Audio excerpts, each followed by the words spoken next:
Sabe aquele aperto no peito que a gente sente quando sabe que tem coisa errada, mas o coração de mãe insiste em fingir que não vê? Eu estava na janela da cozinha, terminando de secar a louça do almoço. O rádio do vizinho de cima estava alto, tocando aquele sertanejo antigo, e o cheiro de asfalto quente subia da rua. Era uma terça-feira comum, daquelas que a gente acha que nada vai acontecer. Aí o carro preto parou. Um sedã enorme, vidro fumê, brilhando tanto que destoava do nosso prédio, que está precisando de pintura há anos. Eu conheço o jeito de andar da minha filha até no escuro. A porta de trás abriu e a Bia desceu, mas ela não tocou o interfone. Ela não olhou para cima, para minha janela. Ela ficou parada na calçada, olhando para o relógio de pulso dourado, batendo o pé nervosa, como se o chão onde ela cresceu estivesse queimando o sapato de salto dela. O seu Cláudio, nosso porteiro há 20 anos, até fez menção de abrir o portão, todo sorridente, mas a Bia fez um sinal seco com a mão. Não, ela não ia entrar. Desci as escadas, sentindo minhas pernas pesadas, uma fraqueza estranha nos joelhos. Quando cheguei lá embaixo, o ar-condicionado do carro dela ainda estava ligado, zumbindo. Ela estava linda, preciso admitir. Cabelo escovado, roupa de linho cor de areia, cheirando a perfume importado que impregnou o ar na hora. Mas o olhar dela fugia do meu. "Toma, mãe, rápido!" Foi tudo o que ela disse. A voz baixa, rouca, olhando para os lados para ver se algum vizinho via.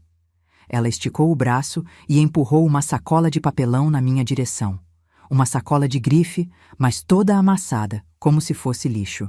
Eu peguei. Era pesada. Gente, o que eu senti segurando aquela sacola é o tipo de humilhação que eu não desejo para ninguém. Se você valoriza família e verdade, já se inscreve aqui no canal, porque essa história vai te mostrar até onde a mentira de uma filha pode chegar. Eu abri a boca da sacola ali mesmo, na calçada. O sol bateu lá dentro. A primeira coisa que vi foi a renda branca. Minha garganta fechou na hora, parecia que eu tinha engolido vidro. Era a toalha de mesa de renda renascença que eu levei 6 meses bordando para ela. Dei de presente quando ela foi morar sozinha. Ela dizia que era a coisa mais preciosa da casa. Agora estava ali, embolada, com uma mancha de café num canto, jogada em cima de um álbum de fotos antigo, o álbum da infância dela. "Bia?" chamei. Minha voz saiu trêmula. "Você tá devolvendo? O que aconteceu?" Ela já estava com a mão na maçaneta do carro, doida para fugir. O motorista nem desligou o carro. "Não dá para ficar com isso lá, mãe. Não combina. Só guarda para você. Tchau." Não combina. Aquilo me deu um estalo. Não era sobre decoração. O seu Cláudio estava fingindo varrer a calçada, mas eu sabia que ele estava ouvindo. A vergonha me subiu pelo pescoço, quente. Mas junto com a vergonha veio uma clareza fria, daquelas que só a decepção traz. Eu não chorei. Engoli o choro junto com a saliva. Dei 2 passos rápidos e segurei o braço dela. A pele dela estava gelada, apesar do calor. Ela travou. O corpo dela ficou rígido. "Me solta, mãe. Vão ver a gente." Eu cheguei bem perto. Podia ver a maquiagem perfeita cobrindo as olheiras dela. Ela estava apavorada. Não de mim, mas de ser vista comigo. Sorri. Um sorriso triste, mas firme. "Você disse para eles que eu morri, não disse, Beatriz?"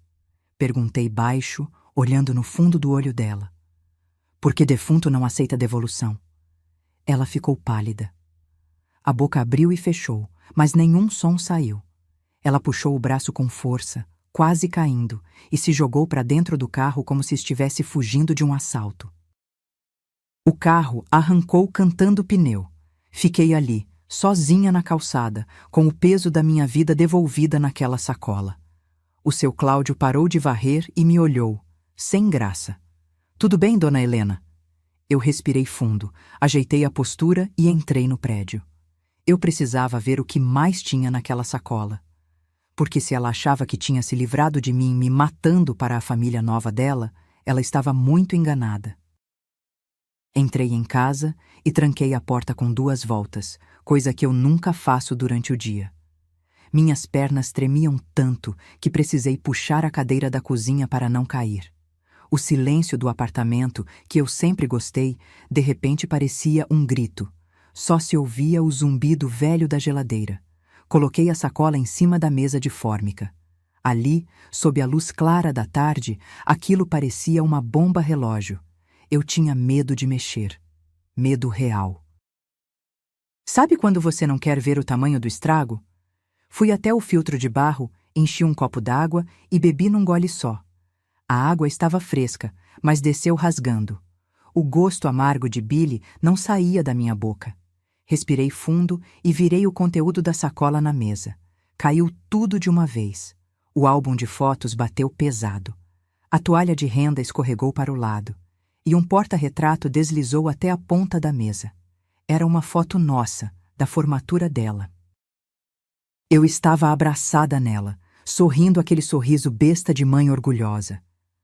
Mas o vidro estava trincado bem em cima do meu rosto.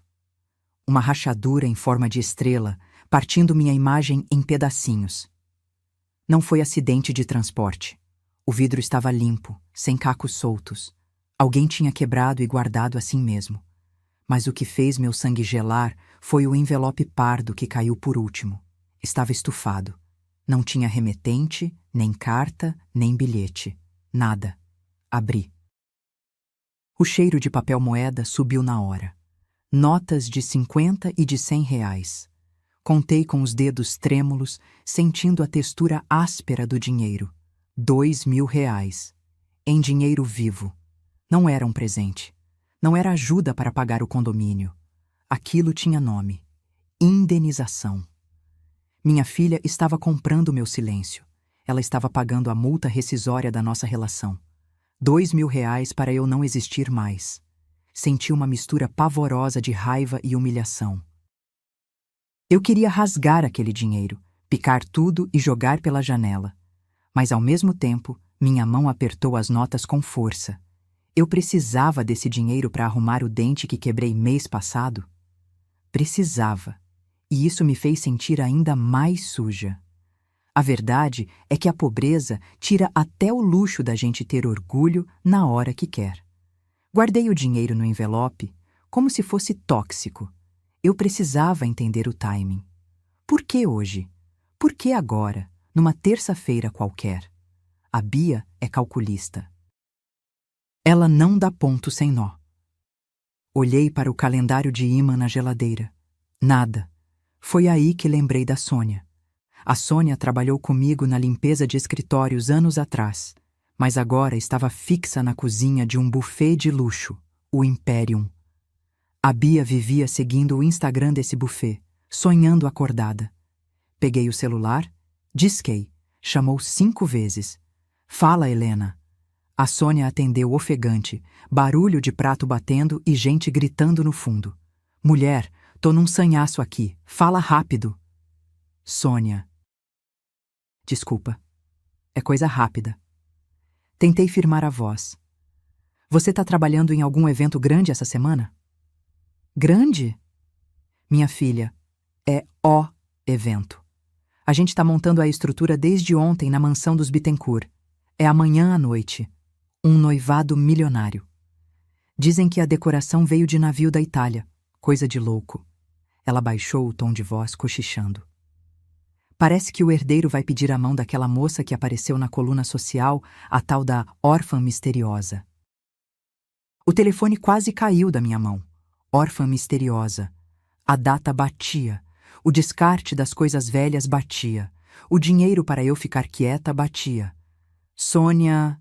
Minha voz sumiu. Helena? Tá aí? O chefe tá me chamando, preciso desligar. Espera! Gritei, sentindo o coração bater na garganta. Vocês precisam de alguém para a equipe de limpeza ou copa? De última hora? Sônia ficou muda por um segundo. Ué, tá precisando de grana? Pagam a diária na hora, mas é pesado, Helena. É para ficar invisível, servir e limpar sem abrir a boca. E tem que ter uniforme preto. Olhei para o envelope com os R$ 2.000 na mesa. Olhei para a minha cara trincada no porta-retrato. Eu tenho o uniforme, Sônia. E eu preciso muito estar aí. Me coloca nessa lista. Desliguei o telefone. Minhas mãos pararam de tremer. O medo tinha ido embora. Agora, o que eu sentia era outra coisa. Uma frieza que eu não sabia que tinha. A Bia achou que R$ 2.000 compravam meu sumiço? Amanhã ela ia descobrir que mãe não tem preço. E que a órfã dela ia ganhar uma mãe fantasma servindo champanhe. Passei a noite em claro, mas às 5 da manhã eu já estava de pé, passando meu uniforme preto. Ferro quente, cheiro de amaciante barato e vapor subindo. Aquele ritual doméstico me acalmou um pouco. Engraçado como a gente se apega à rotina quando o chão desaparece, né? Separei minha calça social preta, aquela que uso para ir na igreja, e uma camisa de botão que comprei num brechó. O sapato era o velho moleca de guerra, solado de borracha para não fazer barulho. Quem trabalha servindo os outros sabe de um segredo que a elite ignora. O uniforme é uma capa de invisibilidade. Você veste o preto e, magicamente, deixa de ser gente. Vira mobília, vira bandeja. Peguei 2 ônibus até o bairro dos Jardins. A paisagem foi mudando pela janela. Saiu o reboco sem pintura. Entrou o muro alto com cerca elétrica e era trepadeira. Desci no ponto final, 2 ruas para cima da mansão dos Bittencourt. Entrei pela portaria de serviço, na lateral. Aquela humilhaçãozinha básica. Apresentar RG, ser revistada, deixar a bolsa num armário enferrujado. O segurança nem olhou na minha cara, só conferiu se eu não estava levando faca. Mal sabia ele que o perigo ali não era a arma branca, era a verdade. A cozinha do buffet era um formigueiro. Gente gritando, cheiro de massa folhada e camarão. Encontrei a Sônia perto da máquina de gelo. Ela me deu um abraço apertado, daqueles que estalam as costas. Mulher, você tá pálida. Tem certeza que aguenta? O ritmo hoje é de cão. Sônia ajeitou minha gola preocupada. Um gesto de carinho que a minha própria filha não me dava há anos. Eu preciso, Sônia. Preciso ver. Como essas pessoas vivem. Menti, mas nem tanto. Tá bom, fica na copa fria comigo, montando o canapé. Ninguém enche o saco. Foi aí que o maître, um homem baixo com cara de quem chupou limão, reuniu a equipe para passar o roteiro da noite. Ele segurava uma prancheta com o cronograma. Atenção, pessoal. A noiva, Dona Beatriz, é extremamente exigente com o silêncio. Ele enfatizou o extremamente. Ela tem enxaquecas fortes devido ao trauma passado. Então, nada de bater talher. Eu segurei o riso nervoso. Trauma? A Bia ouvia funk no último volume enquanto limpava a casa comigo. A enxaqueca era frescura nova, mas o que ele disse depois fez meu sangue parar. Às 22h teremos o momento do brinde. Vai haver 1 minuto de silêncio em memória aos falecidos pais da noiva, barão e baronesa de... Enfim, os pais europeus dela. Nesse momento, serviço paralisado. Estátuas. Entenderam? Barão e baronesa. Minha filha não só me matou, ela me substituiu por um conto de fadas. Senti uma tontura, uma pressão forte nas têmporas. Tive que segurar na bancada de inox gelada para não cair. Olhei para o cronograma colado na parede. Lá estava a lista de restrições alimentares. Noiva. Alérgica a amendoim. Risco de choque anafilático. Eu franzi a testa. A Bia comia paçoca de colher quando ficava ansiosa. Era o doce preferido dela. Ela nunca teve alergia. Aquilo não era só mentira social. Era uma armadilha médica que ela mesma tinha criado. Se ela comesse amendoim sem querer, teria que fingir passar mal? O nível de teatro dela me assustou. Helena? Vamos? Sônia me chamou, me entregando uma bandeja de prata pesada. Respirei fundo, engolindo o nó na garganta. Vamos. Empurrei a porta vai e vem que separava a cozinha do salão. O ar-condicionado bateu no meu rosto, gelado. O salão era imenso, lustres de cristal que pareciam cachoeiras de luz. E lá no fundo, rindo alto com uma taça na mão, estava ela. Minha filha. Ela estava de costas, mas eu reconheci o jeito que ela mexia no cabelo quando estava insegura. Ela não mudou tanto assim. O medo ainda estava lá. Eu dei o primeiro passo para dentro do salão. Eu não era mais a mãe dela. Eu era a Dona Maria, a copeira. E eu estava prestes a servir o veneno que ela mesma encomendou. Entrar naquele salão foi como pisar em outro planeta. O ar era perfumado com lírios frescos, centenas deles, abafando qualquer cheiro de realidade.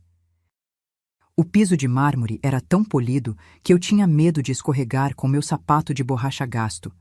Eu segurava a bandeja com taças de cristal como se fosse um escudo. Regra número 1 da copeira: olhe para o copo vazio, nunca para o rosto do convidado. Se você não fizer contato visual, você não existe. Fui circulando, servindo água e champanhe. Meus pés já latejavam. Aquele sapato barato apertava meu joanete, uma dorzinha fina e constante que me mantinha alerta. É curioso como a dor física ajuda a gente a não desmoronar emocionalmente. Ela ancora a gente no chão. Parei perto de um sofá de veludo onde duas senhoras conversavam. Uma delas era a mãe do noivo, Dona Cecília. Uma mulher elegante, cheia de pérolas, mas com aquele olhar de quem nunca precisou parcelar uma compra na vida. A Bia é um anjo, não é? A amiga comentou, pegando um canapé da minha bandeja sem nem agradecer. Uma santa, Dona Cecília suspirou, fazendo um sinal da cruz discreto. Você imagina a dor dessa menina? Perder pai e mãe naquele acidente de esqui nos Alpes? E tão jovem. O Felipe me contou que ela teve que identificar os corpos sozinha. Senti um soco no estômago. Minha mão tremeu e as taças tilintaram. O barulho foi leve, tlim, tlim, mas para mim soou como um tiro. Eu não morri na neve. Eu morri de tanque cheio de roupa e varizes na perna. A criatividade da minha filha para me matar era cruel, mas sofisticada. Alpes, esqui. Ela transformou minha vida de luta numa tragédia chique. Respirei fundo, travando o maxilar. Calma, Helena. Você é mobília. Ajeitei a postura e continuei parada ali, fingindo arrumar os guardanapos de linho na mesa de centro. E o desapego? Cecília continuou, baixando o tom, confidencial. Ela me disse que doou todo o acervo da família. Prataria, as rendas antigas da avó baronesa. Disse que doía muito olhar. Mandou tudo para o leilão beneficente da Igreja das Dores. Leilão. Meu sangue gelou. A renda da baronesa era a minha toalha de renascença. Aquela que estava agora na sacola de lixo no armário dos funcionários. Bia não só mentiu a origem, ela falsificou a caridade. Se a sogra pedisse um recibo desse tal leilão, Bia provavelmente tinha um forjado. Minha filha tinha montado um esquema contábil em cima da minha ausência. Senti uma mistura pavorosa de orgulho torto e nojo. Orgulho porque ela aprendeu a costurar histórias como ninguém. Nojo, porque a linha que ela usava era podre. Olhei para Dona Cecília. Ela tinha lágrimas nos olhos. Estava emocionada com a mentira. É impressionante como gente rica adora uma tragédia, desde que ela venha embalada em seda. A tristeza dos outros serve de entretenimento para eles. Eu queria gritar. Eu tô aqui. A baronesa tá servindo sua bebida. Mas engoli o grito. Engoli junto com a saliva seca. O ódio estava virando combustível. Agora não era mais sobre mágoa, era sobre justiça. Se ela disse que doou as relíquias, então as relíquias precisavam aparecer milagrosamente. Foi quando o burburinho do salão aumentou. As cabeças se viraram. A orquestra parou de tocar. Lá vem ela, alguém sussurrou. Beatriz apareceu no topo da escadaria. Meu Deus, ela estava deslumbrante. Um vestido marfim, simples, caríssimo, parecia uma princesa. uma princesa construída com o meu suor. Ela começou a descer, sorrindo, acenando como a realeza que ela fingia ser. O noivo foi encontrá-la no meio da escada. Eu estava parada bem no pé da escada, com a bandeja cheia. Não tinha para onde correr. O fluxo de garçons me empurrou para a frente. Eu fiquei na rota dela. Senti meu coração bater na garganta, tão forte que achei que a bandeja ia pular da minha mão. Eu estava a 3 metros da minha filha, e ela estava olhando para baixo, cuidando dos degraus. Sabe aquele segundo que dura uma eternidade? Aquele momento em que o mundo para e você só ouve o sangue batendo no ouvido? Tump, tump, tump? Foi isso. Beatriz parou no último degrau. O sorriso de Miss dela murchou em câmera lenta. Ela viu meu sapato primeiro. Aquele sapato moleca, preto, com o elástico frouxo do lado que eu uso para bater perna no centro. Ela conhece aquele sapato. Ela odiava aquele sapato porque dizia que era sapato de pobre que anda de ônibus. Quando os olhos dela subiram e encontraram os meus, eu vi a cor fugir do rosto dela. A pele, que estava rosada de blush importado, ficou cinza. O corpo dela deu um solavanco para trás, como se ela tivesse levado um choque físico. Cuidado! O noivo, Felipe, segurou o cotovelo dela com carinho. Tudo bem, amor? Minha filha olhou para ele, olhou para mim, olhou para as saídas de emergência. O pânico tem cheiro, sabia? Um cheiro azedo que fura qualquer perfume francês. Eu senti o cheiro do medo dela dali. Eu não recuei, pelo contrário. Dei um passo à frente, invadindo o espaço pessoal dela com a minha bandeja de prata. Meu corpo estava dormente, mas minhas mãos firmaram a bandeja com uma força que eu não sabia que tinha. Era o instinto de sobrevivência. Se eu tremesse, eu perdia. Champanhe, senhora! Minha voz saiu firme, polida, profissional. A voz que eu usei a vida toda para servir gente que nem ela finge ser. Bia arregalou os olhos. A pupila dilatada, preta de pavor. Ela esticou a mão para pegar a taça. A mão tremia tanto que o cristal bateu no outro. Tlim! O barulho foi baixo, mas a gente sabia o que significava. Por um milésimo de segundo, vendo a mão dela tremer daquele jeito, me deu vontade de segurar, de dizer calma, filha. É instinto de mãe, é uma maldição. A gente quer proteger a cria, até do monstro que a cria virou. Mas eu me segurei. Ela pegou a taça. O noivo já tinha se virado para cumprimentar um primo. Bia se inclinou na minha direção, fingindo que ia pegar um guardanapo. O rosto dela ficou a centímetros do meu. Pude ver a base craquelando no canto da boca dela. Você tá louca? Ela sussurrou, um silvo de cobra. Quanto você quer? Eu te dou 5.000. 10.000. Sai daqui agora ou eu chamo a segurança. O dinheiro de novo. Sempre o dinheiro. Ela achava que eu estava ali para fazer escândalo, para gritar. Ela não entendia que o meu silêncio era muito mais perigoso. Enquanto ela sussurrava, ela mordia o canto interno da bochecha. Notei isso na hora. A Bia faz isso desde os 6 anos de idade, quando conta uma mentira muito grande e tem medo de ser pega. A bochecha esquerda dela chega a inchar. É um tique nervoso incontrolável. Se o noivo fosse observador, veria que a aristocracia dela estava sendo mastigada por dentro naquele exato momento. Não existe estranho no mundo. Existe filho que decide te esquecer. E ser olhada como uma chantagista pela pessoa que você amamentou, isso dói mais que parto sem anestesia.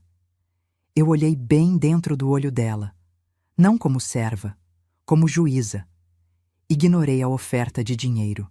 Apenas ajeitei o guardanapo na bandeja com calma irritante. O champanhe está gelado, dona Beatriz, falei, dando ênfase no título falso. Aproveite a festa. A noite é uma criança. Me virei e saí andando, com as costas retas, me misturando na multidão de uniformes pretos. Deixei ela lá, parada, segurando a taça com as 2 mãos para não derrubar, o coração saindo pela boca. Mas eu não fui longe. Fiquei encostada numa pilastra, observando. E o que ela fez a seguir foi o erro fatal dela. A arrogância sempre derruba o mentiroso.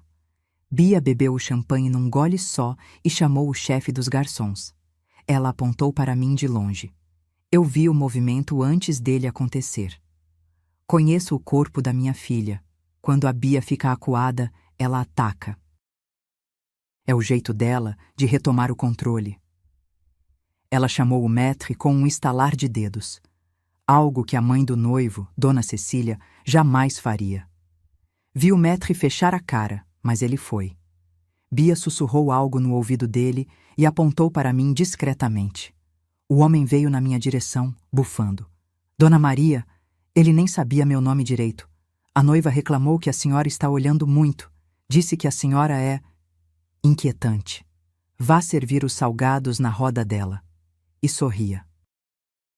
Se ela reclamar de novo, a senhora sai pelos fundos sem receber. Engoli a seco. Sem receber não dava. Eu precisava do dinheiro do dia. E mais ainda, precisava ver o final daquela peça.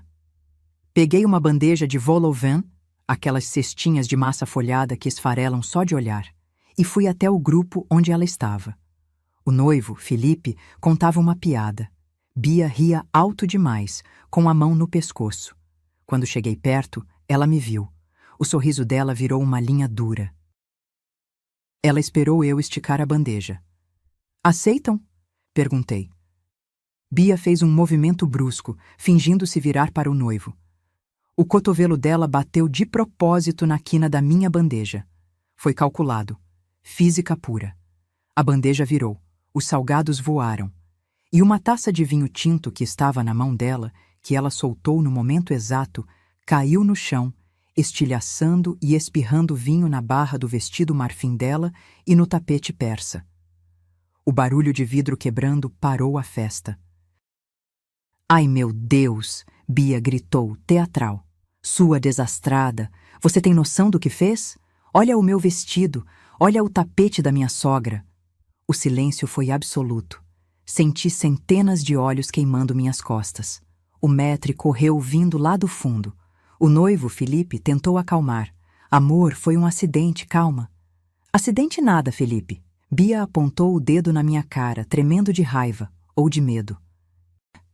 Essa mulher é uma incompetente. Essa gente não tem cuidado com nada porque nada é deles. Minhas pernas falharam.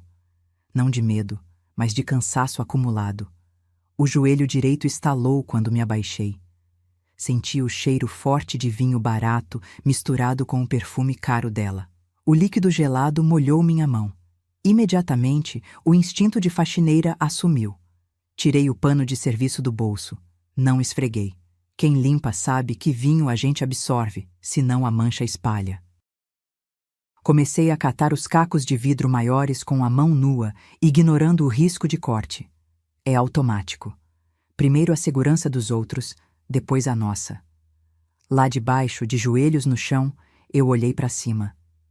Vi o rosto do Felipe. Ele não estava olhando para a mancha. Ele estava olhando para a Bia com uma expressão estranha, de desencanto. Deixa que a equipe de limpeza resolve, Beatriz. Não precisa gritar com a senhora.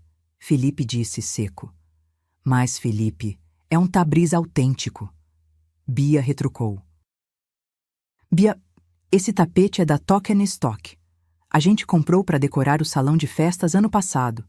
Minha mãe nem usa tapete persa em festa com bebida. Ela travou. A mentira do luxo tropeçou num detalhe de decoração básica. Ela tentou performar uma defesa de patrimônio que nem existia. O noivo percebeu o exagero. O falso rico se entrega porque valoriza demais o que o rico de verdade trata como acessório. Humilhação não é limpar o chão. Humilhação é precisar humilhar quem limpa para se sentir grande. Eu juntei o último caco de vidro. Levantei devagar, sentindo a coluna reclamar. Segurei os cacos na mão fechada, o pano sujo na outra. Olhei para a Bia. Ela estava vermelha, percebendo a gafe do tapete. Não baixei a cabeça. Fiz uma reverência lenta, exageradamente polida. Perdão, senhorita. Vou buscar água com gás. tira mancha de vinho e de outras coisas. Me virei para a cozinha. A Bia queria guerra? Então ela ia ter. Eu ia para a cozinha agora, mas não para buscar água. Eu ia buscar a sacola. Entrei na cozinha empurrando a porta com o ombro, ofegante. O barulho lá dentro era ensurdecedor. Coifa ligada, batedeira industrial girando, gente gritando, sai quente! Era o meu mundo. Ali eu respirava. Fui direto para a pia de lavagem. Abri a torneira e meti a mão debaixo da água gelada. Foi aí que a adrenalina baixou e a dor veio. A palma da minha mão estava cortada. Um corte fino, mas profundo, feito pelos cacos da taça da Bia. A água misturou com sangue, rodando no ralo. Ardia como se tivessem riscado um fósforo na minha pele. Helena! A Sônia apareceu do meu lado, com um rolo de papel toalha e uma expressão de espanto. Ela me puxou para um canto, perto da câmara fria, onde o barulho era menor. Mulher, eu abri a sacola. Eu gelei. Você o quê? Eu sou curiosa, você sabe. Fui ver o que você guardou com tanto cuidado no armário. Sônia baixou a voz, olhando para os lados. Helena, aquela menina na foto antiga de aparelho nos dentes, é a noiva, é a Bia. E a mulher abraçada nela é você, só que com o cabelo preto. Senti uma vergonha terrível de ter sido descoberta, de ter uma filha que me nega. Mas ao mesmo tempo, senti um alívio imenso. Eu não precisava mais carregar aquele segredo sozinha. O peito destravou. Ela diz que é órfã, Sônia, confessei, a voz falhando. Ela diz que os pais eram barões na Europa. E hoje ela me devolveu minhas coisas como se fosse lixo, para eu não estragar o cenário. Sônia ficou muda. Ela olhou para o salão através da janelinha da porta, depois olhou para a minha mão sangrando. Sem dizer uma palavra, Sônia pegou um band-aid na caixa de primeiros socorros da parede e colou na minha mão com delicadeza. Aquele gesto simples, de uma amiga de trabalho cobrindo minha ferida, valia mais que todo o teatro lá de fora. O que você vai fazer? Ela perguntou. Eu vou devolver o presente, respondi. Fui até o armário e peguei a sacola de papelão amassada. Se ela gosta tanto de fingir, vamos ver como ela finge surpresa ganhando isso na frente de todo mundo. Você não pode entrar lá agora. O maître tá de olho em você. Sônia avisou. Eu não. Você. Sônia arregalou os olhos. Eu? Helena, se me pegarem... Ninguém olha pra gente, Sônia. Lembra? Somos invisíveis. Só coloca essa sacola na mesa de presentes. Bem no topo, por favor. Pela minha dignidade. Sônia olhou para a sacola, olhou para mim. Respirou fundo e pegou o pacote. Se eu for demitida, você me paga uma cerveja. Ela saiu com a bandeja de doces numa mão e a sacola escondida embaixo de um pano de prato na outra. Fiquei na fresta da porta, espiando. A mesa de presentes era uma montanha de caixas prateadas, laços de cetim, sacolas da Tiffany e da Prada. Sônia passou por lá como um fantasma. Num movimento rápido, fingindo ajeitar uma toalha, ela depositou a sacola de papelão marrom, velha e amassada, bem no topo da pilha de luxo. Parecia uma verruga num rosto perfeito. Gritava, estou aqui. Nesse momento, um técnico de som passou perto da mesa de presentes para ajeitar o pedestal do microfone para os discursos. Ele esbarrou sem querer na mesa e o microfone deu uma microfonia aguda. Uim! Ele não desligou o microfone. Deixou ligado, aberto, apontado diretamente para a área onde os presentes seriam abertos. O som ambiente daquela área agora estava sendo amplificado levemente nas caixas de som do jardim, mas ninguém percebeu por causa da música ambiente. A mentira é igual a um castelo de cartas, firme até bater o primeiro vento. E a sacola de papelão era o vento. Sônia voltou correndo, suando frio. Tá feito. E agora? Agora a gente espera. O show de horrores ia começar. Fiquei na fresta da porta de serviço, espremida entre uma garçonete e a máquina de café expresso. O salão ficou em silêncio. Sabe aquele silêncio de gente rica que impõe respeito só com a postura? Ninguém tossia, ninguém mexia no celular. O Felipe pegou o microfone. Ele parecia nervoso, apaixonado. Um bom menino, deu para ver. Pena que estava cego. Quando conheci a Beatriz, ele começou, a voz ecoando nas caixas de som do jardim. Eu não vi apenas a beleza, eu vi a força. Uma mulher que perdeu tudo, os pais, a história, o chão, e mesmo assim se reconstruiu com uma elegância que poucas princesas teriam. Bia abaixou a cabeça. Vi ela levar o lenço de linho aos olhos. O ombro dela tremeu. Eu conheço o choro da minha filha. Quando é de verdade, ela fica feia, o nariz incha, ela soluça. Aquele choro ali, delicado, sem borrar o rímel. Aquilo era atuação de novela das 8. Me deu um enjoo físico, uma náusea que subiu queimando o esôfago. Ela me disse uma vez, Felipe continuou, que a maior dor dela era não ter nenhuma lembrança física da família, nenhum objeto. Que o incêndio, o acidente, levou tudo. Eu trinquei os dentes. Incêndio. Agora era incêndio? A mentira mudava conforme a audiência. Foi aí que a dona Cecília, a sogra, se levantou. Ela estava impaciente. Rica não gosta de discurso longo, gosta de ação. Lindo, filho. Lindo. Mas vamos animar. Quero ver os presentes especiais, a tradição da família Bittencourt. Os garçons trouxeram a mesa de presentes para o centro da pista. As luzes baixaram, focando ali. Era uma pirâmide de caixas prateadas, laços de veludo, sacolas de grifes que custam um carro popular. Mas lá no topo, estava ela, a sacola de papelão pardo, amassada, com a alça de corda desfiando. E, detalhe que eu só vi agora, com uma fita crepe segurando a boca fechada porque o papelão estava rasgado. Parecia um vira-lata sarnento no meio de um canil de pedigree. O contraste era tão gritante que chegava a ser obsceno. Sabe quando você vê uma barata no bolo da festa? O salão fez aquele som. Oh! Um misto de choque e curiosidade mórbida. Ninguém olhava para as caixas da Tiffany. Todos os olhos estavam no papelão sujo. O que é aquilo? Uma convidada sussurrou alto perto da porta. É uma instalação artística? É pobre chique? Bia levantou a cabeça. Quando ela viu a sacola, ela parou de chorar na hora. O lenço caiu da mão dela. Ela reconheceu. Claro que reconheceu. Foi ela quem me entregou aquilo horas antes. Eu queria que ela corresse, que fugisse daquela vergonha. Mas ao mesmo tempo, eu torcia. Abre! Abre logo! É horrível sentir prazer no pânico de um filho, mas a mentira dela tinha me transformado em outra pessoa naquela noite.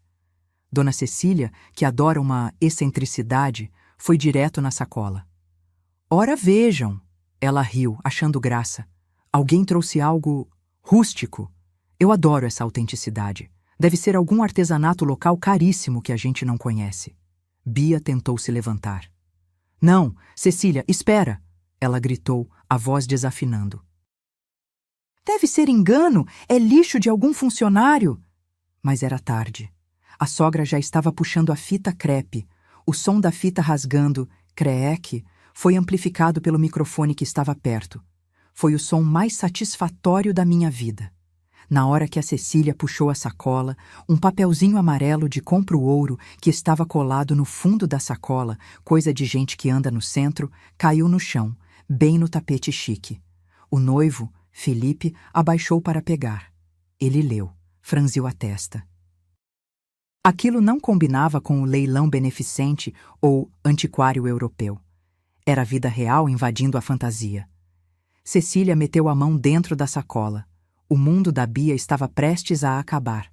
Eu prendi a respiração. A dona Cecília puxou o tecido de dentro da sacola. A toalha de renda renascença se desenrolou no ar, pesada, branca, magnífica. É um trabalho manual que não existe mais, ponto por ponto, nó por nó. Mas junto com a beleza veio o cheiro. Cheiro de naftalina e gaveta fechada de casa de pobre. Aquele cheiro de coisa guardada para dia especial que nunca chega. O cheiro invadiu o círculo de perfumes importados. Bia fez um som estrangulado na garganta, tipo um hic. Ela tentou avançar. É velha, é suja, me dá isso. Mas a curiosidade de rico é uma praga. Cecília segurou firme. E foi aí que ela viu o detalhe que eu preparei com o alfinete de fralda que eu tinha na bolsa. Bem na ponta da toalha, balançando, estava uma nota fiscal amarela, daquelas antigas de papel carbono que eu tinha guardado no meio das minhas contas. Cecília estreitou os olhos e leu em voz alta, porque o microfone captou o sussurro dela. Armarinho São José, linha Cleia e agulhas, enxoval da Beatriz, pago a 12ª parcela de 12, quitado por Helena. O silêncio mudou de qualidade. Agora era confuso. Parcelado em 12 vezes. Essa frase é um idioma que a elite não fala. Baronesas não pagam carnê de linha de costura. Herdeiras não têm enxoval financiado com suor de um ano inteiro. Helena? O noivo, Felipe, repetiu o nome, franzindo a testa. Quem é Helena? Bia estava branca como papel. Ela parecia uma estátua de cera derretendo sob os holofotes. Mas a caixa de Pandora ainda tinha fundo. Cecília, confusa com aquele bilhete vulgar, meteu a mão na sacola de novo para ver se tinha uma explicação e tirou o álbum de fotos. Aquele álbum de capa dura vermelha que a Bia encapou com papel de presente num Dia das Mães de 1998. A sogra abriu o álbum aleatoriamente. Eu vi daqui o momento exato em que o cérebro dela deu um nó. As fotos mostravam a Bia criança, sorrindo, banguela, feliz. Mas o cenário atrás da criança... Cecília passou o dedo numa foto específica. Bia com 7 anos, comendo bolo, sentada numa bancada de mármore preto rajado. Cecília levantou os olhos da foto e olhou para a porta da cozinha. A mesma porta onde eu estava escondida. Ela olhou para o mármore da bancada do bar. Era o mesmo mármore. Felipe. A voz da Cecília tremeu. Essa foto. Essa menina está sentada na minha bancada de serviço, na cozinha desta casa. Meu estômago deu um nó cego. A ironia era perfeita demais. Eu trabalhei para a família Bittencourt como faxineira temporária 20 anos atrás. A Bia vinha comigo nas férias porque não tinha creche. Ela brincava de casinha nos quartos de hóspedes enquanto eu encerava o chão que ela pisa hoje de salto alto. Como essa menina tem fotos brincando na minha área de serviço? Cecília perguntou, a voz subindo 1/8. Quem é você, Beatriz? O passado é um fantasma teimoso. Você pode vestir ele de seda, mas ele sempre volta usando o chinelo velho que você tentou esconder. Bia abriu a boca para inventar mais uma mentira, talvez dizer que era uma visita diplomática, mas o envelope pardo, aquele com os 2.000 roures do suborno, escorregou de dentro do álbum e caiu no chão, aberto. As notas de R$ 50 voaram no tapete, junto com o bilhete que eu reescrevi na cozinha. Felipe abaixou e pegou o bilhete. Ele leu, e a expressão dele mudou de confusão para o horror puro. Felipe segurava o papel de caderno pautado, que eu tinha arrancado da minha caderneta de anotações de faxina, como se fosse um documento de guerra. O silêncio no salão era tão pesado que dava para ouvir o zumbido das lâmpadas. Lê, Felipe. A mãe dele, Dona Cecília, ordenou. A voz dela não tinha mais doçura. Era gelo puro. Felipe ajustou os óculos. Ele estava pálido. Ele olhou para a Bia, depois para o papel, tentando processar o impossível. Para a Beatriz... Ele começou a ler, a voz saindo falhada no microfone que ainda captava tudo. Aqui estão os R$ 2.000 que você me entregou na calçada hoje cedo. Você comprou roupas novas, nome novo e família nova. Mas o meu silêncio, minha filha, você não tem saldo para comprar. Assinado, sua mãe. Minha audição sumiu por um segundo. Só ouvi um pi agudo no ouvido. Minhas mãos suavam frio, mas, estranhamente, minhas pernas pararam de tremer. Era como pular de paraquedas. Depois que você salta, o medo passa e só sobra a queda. O salão explodiu em sussurros. Mãe, mas ela não é órfã. 2.000 reais? Bia parecia que ia vomitar. Ela levou a mão à boca, os olhos vidrados, balançando a cabeça em negação frenética. Isso é mentira, Bia gritou, a voz estridente, feia. É um trote. Alguém plantou isso. Eu não tenho mãe. Minha mãe morreu na Europa. Isso é coisa dessa criadagem invejosa. Foi a deixa. Eu estava na porta da cozinha. Desamarrei o avental preto do buffet. Tirei devagar. Dobrei. Por baixo, eu estava com minha blusa de malha cinza e a calça social simples. Não era roupa de festa, mas era roupa de gente. Minha roupa. Dei 2 passos para dentro do salão iluminado. A luz do refletor bateu no meu rosto. Eu não baixei a cabeça. Procurei o olhar da Dona Cecília. Não é trote, Dona Cecília. Minha voz saiu firme, sem microfone, mas projetada, do jeito que a gente aprende gritando para a criança descer do muro. E o dinheiro é verdadeiro. Pode conferir as notas. Elas têm cheiro de banco, foram sacadas hoje. Todos se viraram para mim. Bia olhou. Quando ela me viu sem o uniforme, despida da invisibilidade, ela deu um passo para trás e tropeçou na cauda do próprio vestido. A mentira tem perna curta, mas a verdade tem a mão pesada. Ver minha filha recuar de mim como se eu fosse um monstro. Aquilo matou o último pingo de esperança que eu tinha. Felipe olhou para mim, depois para a foto no álbum que a mãe segurava, depois para a Bia. O rosto dele era um mapa de decepção. Bia, ele sussurrou. Essa senhora, ela tem o seu nariz. E tem a cicatriz. Eu completei, levantando a mão direita. Bia, mostra a sua mão direita. Bia escondeu a mão nas costas. Mostra! Felipe gritou, perdendo a paciência. Bia, chorando, mostrou a mão trêmula. Havia uma pequena cicatriz branca em forma de meia-lua no dedo indicador. Ela cortou o dedo numa lata de leite condensado quando tinha 4 anos. Eu disse, sentindo o nó na garganta. Eu tenho a mesma marca, no mesmo dedo, de tentar tirar a lata da mão dela. Foi o dia que a gente mais chorou juntas. Eu provei que era a mãe dela. Venci, mas me senti derrotada. Porque provar que sou mãe dela significava destruir o futuro dela. Era uma vitória com gosto de cinza. Felipe soltou a mão da Bia como se ela queimasse. Bia olhou para os lados, encurralada. O teatro tinha caído. As cortinas pegaram fogo. Ela só tinha uma saída agora: atacar. Bia enxugou as lágrimas falsas num segundo e mudou o semblante. O rosto de Anjo virou o rosto do ódio.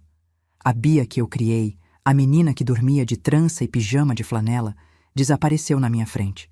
No lugar dela, surgiu uma estranha com os dentes trincados. Ela é louca! Bia gritou, a voz rasgando a garganta, apontando o dedo para mim. Felipe, escuta! Essa mulher trabalhou aqui. Ela era faxineira. Ela ficou obcecada por mim quando eu era criança, porque ela perdeu a filha dela. Ela é uma psicopata que acha que é minha mãe. O salão prendeu a respiração. Por um segundo, vi a dúvida no rosto da Dona Cecília. A louca obcecada é uma mentira conveniente para ricos. É mais fácil acreditar que a pobre é doida do que admitir que a nora perfeita é uma fraude. Senti um calor subir pelo pescoço. Minhas orelhas queimavam. Não de vergonha, mas de indignação. Minha própria filha estava me chamando de louca na frente de 200 pessoas. Minha mão fechou em punho sozinha, cravando as unhas na palma machucada, fazendo o curativo da Sônia latejar. Bia continuou desesperada, agarrando o braço do noivo. Amor, olha para ela. Olha a roupa dela. Você acha que eu sairia disso? Expulsa ela. Chama a polícia. Felipe não se mexeu. Ele olhava para o álbum aberto na mão dela. Bia, ele disse, baixo. Chama a segurança, Felipe. Tira essa lixeira daqui. Ela estava histérica, o rímel escorrendo, feia de tanto ódio. Felipe levantou a cabeça. Ele tirou o braço da mão dela com um movimento lento, definitivo. Para, Beatriz. Mas Felipe... Para! O grito dele ecoou no microfone, assustando todo mundo. Ele virou o álbum para ela. Nenhuma louca obcecada tem uma foto da criança no colo, no hospital, minutos depois de nascer, com a pulseirinha da maternidade pública escrita Beatriz da Silva. Felipe apontou para a foto amarelada na primeira página. E nenhuma faxineira obcecada paga 12 parcelas de enxoval. Bia olhou para a foto. O ombro dela caiu. O ar de ataque saiu, e sobrou só uma menina assustada que foi pega fazendo arte. Ela tentou sorrir, um sorriso torto, patético. Felipe, eu fiz por nós. Para me encaixar no seu mundo. Eles não iam aceitar a origem. Eu tive vergonha, amor. Eu só queria ser igual a vocês. Felipe balançou a cabeça, com os olhos cheios de água. Você acha que eu ligo se sua mãe é faxineira? Ele riu, uma risada sem humor. Minha avó vendia marmita, Beatriz. A gente tem orgulho disso. Ele deu um passo na minha direção e olhou nos meus olhos. O que me dá nojo não é a pobreza dela, Beatriz. A voz dele tremeu. É que você viu sua mãe vestida de uniforme, de joelhos limpando o vinho que você derrubou. E você deixou. Você fez sua mãe te servir. Caráter é aquilo que sobra quando a gente tira o dinheiro e o status da mesa. E a mesa da minha filha estava vazia. O silêncio do noivo pesou mais que um tapa. Os convidados começaram a murmurar.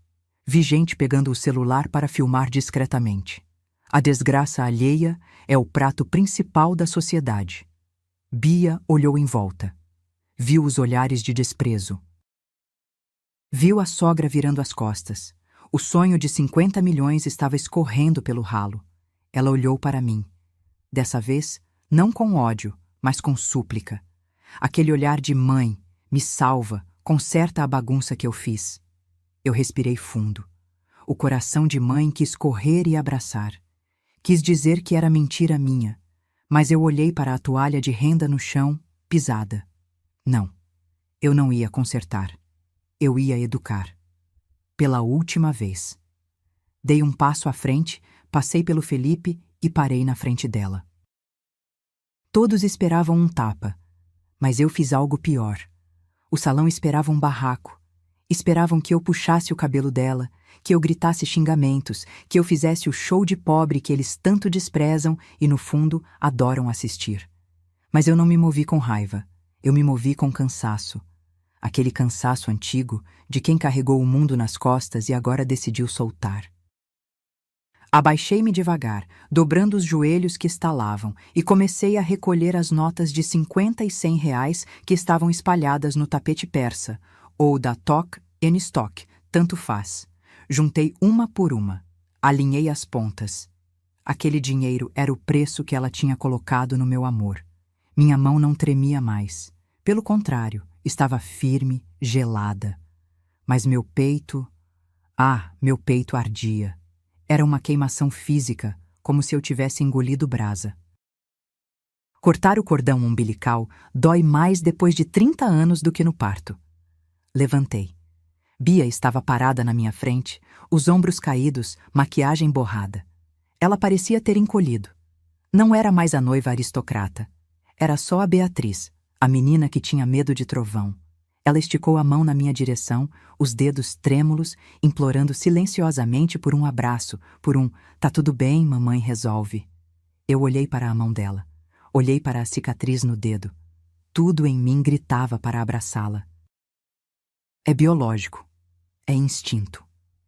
Eu queria limpar o rosto dela, tirar ela dali, fazer um chá, mas eu sabia que se eu fizesse isso, eu estaria validando o monstro que ela se tornou. Amar, às vezes, é deixar cair. Peguei o maço de dinheiro alinhado e bati com força na palma da mão aberta dela. O estalo puff ecoou no silêncio. Ela fechou os dedos no dinheiro por reflexo. Toma, falei. Minha voz saiu baixa, rouca, mas cada sílaba era uma pedra. Guarda, você vai precisar. Mãe. Ela soluçou, um fio de voz. Me perdoa. A gente conversa em casa. Eu sorri. Um sorriso triste que não chegou nos olhos. Casa? Repeti. Bia, hoje cedo você foi na minha porta e não entrou. Você me deixou na calçada porque disse que eu não combinava com a sua vida nova. Você me tratou como uma estranha para não passar vergonha. Dei um passo para trás, criando um abismo entre nós. Pois agora eu aceito a sua regra. Eu sou uma estranha. Respirei fundo, sentindo o cheiro das flores que agora me enjoava. Pega esse dinheiro e chama um Uber Black, Beatriz. Vai para um hotel, vai para casa de amiga, vai para onde você quiser. Porque na minha casa, estranho não entra. A gente aguenta fome, aguenta frio, aguenta trabalho pesado. Mas a gente não aguenta ser invisível para quem a gente pariu. Virei as costas. Não esperei a resposta. Não olhei para o Felipe, que estava tirando a aliança do dedo. Não olhei para a dona Cecília, que estava catando a toalha de renda do chão com cara de nojo. Caminhei em direção à saída. O corredor de gente rica se abriu. Eles se afastavam de mim, não por nojo, mas por respeito, ou medo. A dignidade de uma mãe ofendida é uma força da natureza. Ouvi o choro da Bia explodir atrás de mim. Um choro feio, alto, desesperado. O som do arrependimento tardio. Não parei. O portão de ferro da mansão se fechou atrás de mim com um estalo pesado. Clang. Parecia o barulho de uma cela se abrindo, não fechando. O ar da rua era quente, cheiro de escapamento e poluição, mas para mim parecia o ar mais puro do mundo. Eu respirei fundo, enchendo o pulmão até doer. Helena, espera! Ouvi o barulho de saltos correndo no asfalto. Me virei. Não era o Felipe, não era a Bia, era a Sônia. Ela vinha correndo, segurando a barra da saia do uniforme com uma mão e balançando algo branco na outra. Ela parou na minha frente, ofegante, com o rímel levemente borrado de tanto que suou na cozinha. Você é doida, mulher, ela disse, rindo nervosa com a mão no peito. Você é completamente doida. O buffet parou. O noivo foi embora. A festa acabou. Eu precisava acabar com a festa, Sônia, antes que a festa acabasse com a minha vida. Sônia esticou a mão. Ela segurava a toalha de renda renascença. A sogra ia jogar numa lixeira lá dentro. Eu não deixei. Sônia alisou o tecido com carinho. Deu tanto trabalho para fazer, não merece ficar no lixo daquela gente. Peguei a toalha. Meus dedos encontraram os da Sônia. A mão dela era áspera, calejada, quente. Mão de quem trabalha. Mão de quem não solta a gente. Obrigada, amiga, sussurrei. Eu vou com você até o ponto. O metre que se exploda. Caminhamos juntas até a esquina. A rua estava deserta, só um gato revirando lixo. Coloquei a toalha de renda sobre o meu ombro esquerdo. Engraçado. Quando eu cheguei, aquela sacola pesava 1 tonelada. Parecia que eu carregava um cadáver. Agora, com a toalha no ombro e sem a filha nas costas, eu me sentia flutuando. Meus pés dentro do sapato moleca ainda doíam, latejavam no ritmo do coração. Mas a dor no peito, aquela pontada de angústia que eu sentia todo dia acordando sem saber dela, essa sumiu. Ficou um buraco, claro. Mas buraco, a gente costura. Ferida aberta é que infecciona. Chegamos no ponto de ônibus.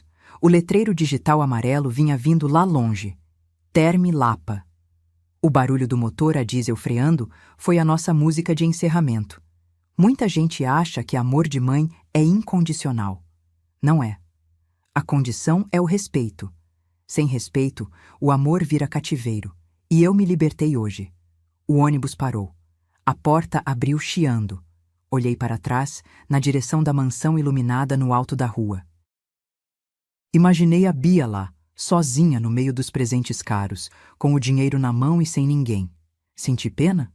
Senti. Senti saudade? Muita. Mas entre a saudade e a minha dignidade, eu escolhi a que não me machuca. Subi o degrau do ônibus. Passei pela catraca. O cobrador bocejou. A vida real continua. Amanhã tem conta para pagar, tem chão para limpar.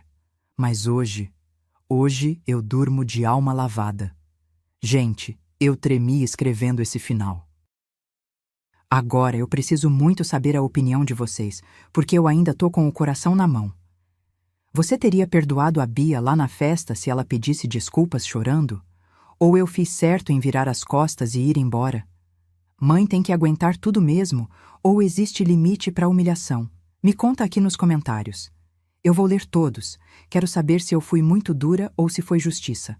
Ah, e já deixa o like se você torceu pela Sônia, a verdadeira heroína, e se inscreve no canal. Comenta também. De qual cidade você está assistindo essa história? Até a próxima. E lembrem-se, a gente cria filho pro mundo, mas torce para ele não esquecer o caminho de casa. Tchau.